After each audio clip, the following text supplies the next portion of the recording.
அபார கருணா சிந்தும் ஞானதம் சாந்தரூபிணம் ஸ்ரீ சந்திரசேகரகுரும் பிரணமாமி முதான்மகம். கருணை கடலான காஞ்சி மகாபிரிவா தன்னோட யாத்திரையில் கர்நாடகத்தில் ஹம்பிங்கிற இடத்துல இருக்கா. அந்த ஹம்பியில் இருக்கிறதே இந்திரா காந்தி தரிசனம் பண்ணிண்டா. இந்த இந்திரா காந்தி அப்போ பதவியில் இல்லை, அப்போது மொரார்ஜி தேசாய் பிரைம் மினிஸ்டராக இருந்தார். ஜனதா கவர்மெண்ட் நடந்திருந்தது. இந்திரா காந்தி அதுக்கு முன்னாலேயும் காஞ்சிபுரத்தில் 2 தடவை தரிசனம் பண்ணியிருக்கா. ரொம்ப அசாத்திய பக்தி, பெரியவாள்கிட்ட அப்படி ஒரு அச்சஞ்சல பக்தி அந்த அம்மாவுக்கு. பெரியவா கையை தூக்கி ஆசீர்வாதம் பண்ணினா.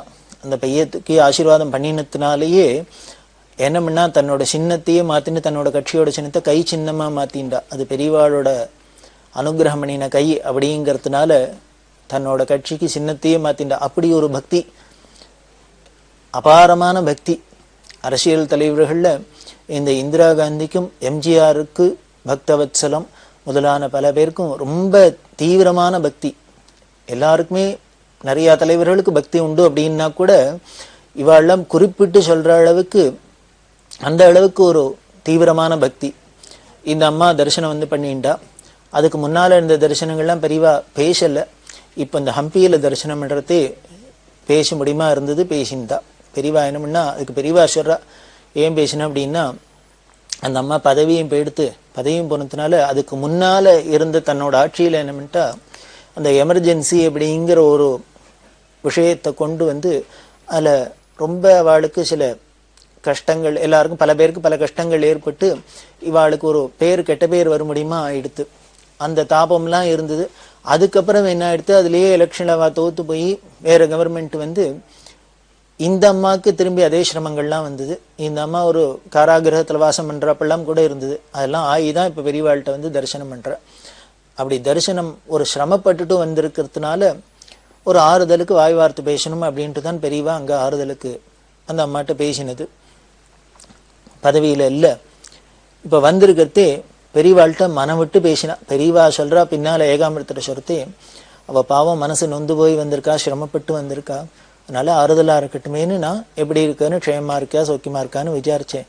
அதுக்கப்புறம் நான் இப்படி 1-2 தான் வார்த்தை விசாரித்தேன். அவள் தான் 1 மணி நேரத்துக்கு மேலே தன் மனசை திறந்து எல்லாத்தையும் கொட்டி தீர்த்துட்டு அழுதுட்டு போகிறா அப்படின்னு பெரியவா சொன்னான். அப்போ பெரியவா கேட்குறா என்ன பண்ண போகிற அப்படின்னு. குழந்தைகள்லாம் சௌக்கியமாக இருக்கா, நீ என்ன பண்ண போகிற அப்படின்னு கேட்குறதே அந்த அம்மா பிரார்த்தனை பண்ணா, மகாராஜு உலகத்துக்கே அனுகிரகம் பண்ணுறேள், ஆசீர்வாதம் பண்ணுறேள், அதனால் உலகத்துக்கு ஆசீர்வாதம் பண்ணணும், நாட்டு ஜனங்கள்லாம் சௌக்கியமாக இருக்கணும், எல்லாருக்கும் ஆசீர்வாதம் பண்ணணும் அப்படின்னு பிரார்த்தனை பண்ணிட்டான். இந்த பிரார்த்தனை பெரியவாளுக்கு ரொம்ப திருப்தியாக இருந்தது. உடனே பெரியவாட்ட கேட்குறான், ஏன் உனக்கும் உன் குழந்தைகளுக்கு என் ஆசீர்வாதம் வேண்டாமா, உன் குழந்தைகள் க்ஷேமமாக இருக்கா எப்படி இருக்குன்னு கேட்டாக்க, நீ பெரியவா எல்லாருக்கும் ஆசீர்வாதம் பண்ணும், நாட்டு மக்களுக்கெல்லாம் ஆசீர்வாதம் பண்ணும், உலகத்துக்கே ஆசீர்வாதம் பண்ணும்னு கேட்குறியே, ஏன் உனக்கு வேண்டாமா, உன் குழந்தைகளுக்கு என் ஆசீர்வாதம் வேண்டாமா அப்படின்னா, அதுக்கு அந்த அம்மா சொன்ன பதில் இன்னும் அழகாக இருந்தது. இந்திரா காந்தி சொன்னா, இல்லை, இந்திய ஜனங்களுக்கு நாட்டு மக்களுக்கு இந்த உலகத்தில் உள்ள எல்லாருக்கும் பெரியவா ஆசீர்வாதம் பண்ணணும்னு நான் பிரார்த்தனை பண்ணிட்டு விட்டேன்னா, பெரியவா அனுகிரகம் பண்ணிட்டாக்க இந்த நாட்டில் உள்ள பிரஜைகளில் நானும் என் குழந்தையும் அடக்கம் தானே, நானும் என் குடும்பம் என் குழந்தை இல்லாமல் அடக்கம்தான். அதனால இந்த நாட்டில் எல்லாருக்குமே அனுகிரகம் பண்ணணும், லோகத்தில் உள்ள எல்லாருக்குமே அனுகிரகம் பண்ணணும்னு பிரார்த்தனை பண்ணிவிட்டா, அந்த லோகத்தில் உள்ள ஜனங்களில் ஜீவராசியில் நானும் ஒன்றும் என் குடும்பம் ஒன்றும் என் குழந்தையோட ஒன்றும், அதனால இது எங்களுக்கும் கிடைச்சிடும், அதனால எங்களுக்கு ஸ்பெஷலாக தனியாக கேட்கணுங்கிற அவசியம் இல்லை, எல்லாரும் சேர்ந்து பொதுவில் பிரார்த்தனை பண்ணிவிட்டா எனக்கும் கிடைச்சிடும் அப்படின்னா, இதுதானே நமக்கும் சாஸ்திரங்கள்லாம் சொல்லித் தருது. லோகா சமஸ்தா சுகினோ பவந்து அப்படின்னு உலகத்தில் உள்ள எல்லாரும் இருக்கணும். இன்னும் வேதத்தில் பார்த்தீங்கன்னா இன்னும் 2 கால் பிராணிகள் 4 கால் பிராணிகள்லேருந்து எல்லாரும் க்ஷேமாக இருக்கட்டும் அப்படின்னு தான் நமக்கு வேதமே பிரார்த்தனை பண்ணுறது. சமஸ்த ஜீவராசிகளும் க்ஷேமமாக இருக்கணும் அப்படின்னு சொல்கிறது. லோகா சமஸ்தா சுகினோ பவந்து, உலகத்தில் எல்லாருமே க்ஷேமாக இருக்கட்டும் அப்படின்னு பிரார்த்தனை பண்ணுறதெல்லாம் நமது சனாதன மதத்தோட தனி சிறப்பு. அப்படி வேதம் சொல்றது சாஸ்திரம் சொல்றதுதானே இந்த அம்மாவும் சொன்னா, பெரியவா ஆசீர்வாதம் எல்லாருக்கும் இருந்து கொடுத்தனாலே அதில் நாங்களும் அடக்கம்தான், அதனால எங்களுக்கும் அது அவசியம் கிடைச்சிரும் அப்படின்னு பிரார்த்தனை பண்ணினா. அப்படி இருக்கிறதே அந்த அம்மா தரிசனம் பண்ணிட்டு போனா. இதெல்லாம் பின்னால பெரியவா சொல்றா, அவளுக்கு அப்படி ஒரு நல்ல புத்தி வந்துருத்து. முன்னால ஏதோ தப்பெல்லாம் பண்ணியிருந்தா கூட, ஏதோ இந்த எமர்ஜென்சி சமயத்துல அதெல்லாம் டிக்ளேர் பண்ணி ஏதோ சில தவறுதல் நடந்திருந்தா கூட, மனுஷாளுக்கு உலகத்துல எப்பொழுதுமே தவறுதல் அப்படிங்கிறது, தப்பு பண்றதுங்கிறது சகஜம். ஆனா அந்த தப்புக்கு அப்புறம் நாம திருந்திட்டோம்னா அதுதான் நல்லவாளுக்கு அழகு, அதுதான் உசந்த குணம். அதைத்தான் நீங்க பெரியவா சொல்றா, கொண்டாடுறா. இப்போ எல்லாருக்கும் சேர்ந்து அனுகிரகம் பண்ணும், லோகமே க்ஷேமா இருக்கணும் பிரார்த்தனை பண்ணிட்டு போறா அப்படின்னு சொல்லிட்டு வந்தா. அப்படி அந்த இடத்துல அவ தரிசனம் பண்ணிட்டா. அப்போ விருபாட்சீஸ்வரர் கோவில்ல இருக்கிறதுக்கு தான் பெரியவாளோட குரு பரமகுருவோட ஆராதனை வந்தது. சிவராத்திரி வந்தது, மகாசிவராத்திரி. மகாசிவராத்திரிக்கு பெரியவா என்ன பண்ணினா, இந்த ஏகாம்பரம் அவர்கிட்டையும் சிம்சன் வைத்தா அப்படின்னு ஒரு பக்தர் பெரியவாள்கிட்ட கைங்கரியம் பண்றவர். இந்த சிம்சன் வைத்தாவையும் இந்த ஏகாம்பரத்தினும் சொல்லி ஒரு டின்னு நல்லெண்ணெய் வாங்கிட்டு போய் சொல்லி, அந்த வடவே லிங்கம் அப்படின்னு பெரிய லிங்கம், தஞ்சாவூர் பிரதீஸ்வரர் மாதிரி இருப்பார், அந்த வடவே லிங்கத்துக்கு எண்ணெய் எல்லாம் சேர்த்து ஒரு டின் எண்ணெய் வேணும் அப்படின்னா அது எத்தனாம் பெரிய சுவாமியா இருக்கணும். அந்த சுவாமிக்கு அபிஷேகம் எல்லாம் பண்ணி சிவராத்திரி பூஜை இங்க பண்ண சொன்னா. இந்த பெரியவாளோட குரு பரமகுரு ஆராதனை வரும். சிவராத்திரியை ஒட்டி பெரியவாளோட குரு பரமகுரு ரெண்டு பேரோட ஆராதனை வரும். இந்த ரெண்டு பேர் ஆராதனை, ரெண்டு ஆராதனையும் முன்னாலேயே சொன்னோம், பெரியவா தங்கி இருக்கிற இடத்துல பக்கத்துல இந்த விருபாட்சீஸ்வர மடம், வித்யாரண்ய மடம் இருக்குன்னு. அங்க சௌரியமா இருந்ததுனால இந்த கர்நாடகால உள்ள வேத வித்துக்கள் எல்லாமே சொல்லி 32 பேரை வச்சு ஆராதனை ரொம்ப விமர்சையா நடந்தது. அப்படி ஆராதனை நடக்கிறதே அந்த ஆராதனை சமயத்துல வித்வத் சதஸ் நடந்தது. காரணம், பெரியவாளோட பரமகுரு அத்வைத சபா அப்படின்னு நிறுவி இந்த அத்வைத சாஸ்திரம் வளர்றதுக்கு பல விதத்திலையும் கைங்கரியம் பண்ணியிருக்கார்.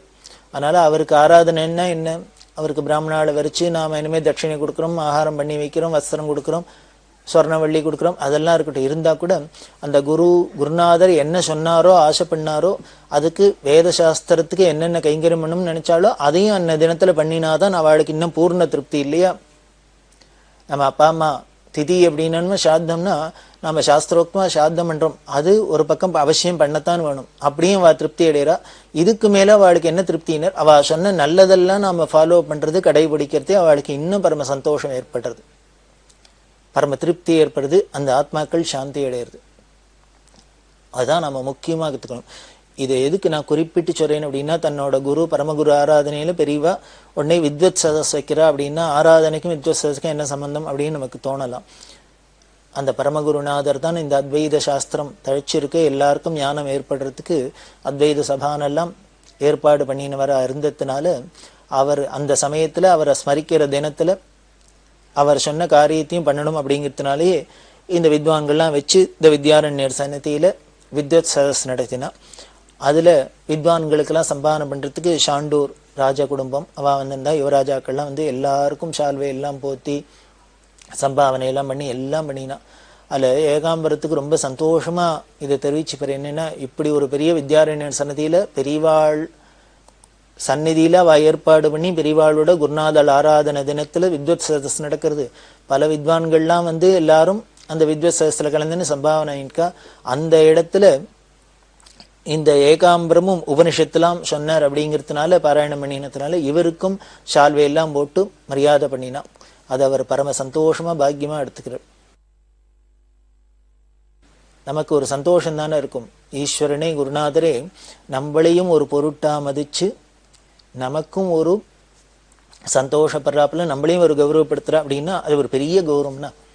எந்த அவார்டு வேணா கிடைச்சிடும். இது மாதிரி குரு பிரசாதம் கிடைக்குமா? கிடைச்சதேன்னு அவருக்கு பரம சந்தோஷம். இப்படி இல்லாம இருக்க பெரியவா ஒரு நாளைக்கு ஒரு தசமி அப்படின்னு சொல்லலாம். அந்த தசமியில ராத்திரி பார்த்தா 1:30 மணி இருக்கும். 1:30 மணிக்கு பெரியவாளும் விஸ்ராந்திக்கு போயிருக்கா. எல்லாரும் கூட கைங்கரியம் இல்லாலும் படுத்துன்னு விட்டா. இப்படி படுத்துன்னு இருந்தா கூட என்ன பண்ணும், பெரியவா சன்னதியில என்னமோ உள்ளூர நமக்கு ஒரு பயபக்தி இருந்துட்டே இருக்கும். அப்படி ஆத்துல என்னமோ அசந்து படிச்சுன்னு தூங்குறாப்பெல்லாம் அங்க தூங்க முடியாது, தூக்கம் வராது. முதல்ல என்ன சௌரியம் இருந்தா கூட வராது, என்னமோ ஒரு பயம் பக்தி இருக்கும். அது மாதிரிதான் இவன் என்ன பண்ணார், திடீர்னு முழிச்சு பார்த்தார். ஏகாம்பரம் முழிச்சு பார்த்தா பெரியவாளை காணும். ராத்திரி 1:30 மணி இருக்கும். பெரியவா காணுமே அப்படின்னு உடனே இவருக்கு தூக்கி ஏறி போட்டது. ஏந்துண்டு பார்த்தாக்க பெரியவா அந்த கோவிலுக்கு, அதாவது இந்த விருபாட்சேஸ்வரர் கோவிலுக்கு பின்பக்கம் தானே தங்கியிருக்கானோ, அந்த பின்பக்கத்து கோவில் வாசல்கிட்ட போய் நிற்கிறா பெரியவா. இவர் உடனே ஓடினார்.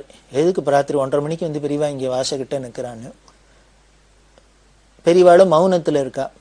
இவர் என்ன பண்ணினார், பெரியவா இங்கே வந்து நிற்கிறத பார்த்தோன்னு இந்த கூட கைங்கரியம் என்றவாளுக்கு அந்த அப்படியே பெரியவாளோட இந்த நெழுவி சொல்லுவது தெரியும். உள்ளுக்குள்ள மனசுல என்ன பெரியவா நினைக்கிறா, என்ன அவளுக்கு ஆசை அப்படிங்கிறது இவாளுக்கு பார்த்த மாத்திரத்திலேயே புரிஞ்சிடும்.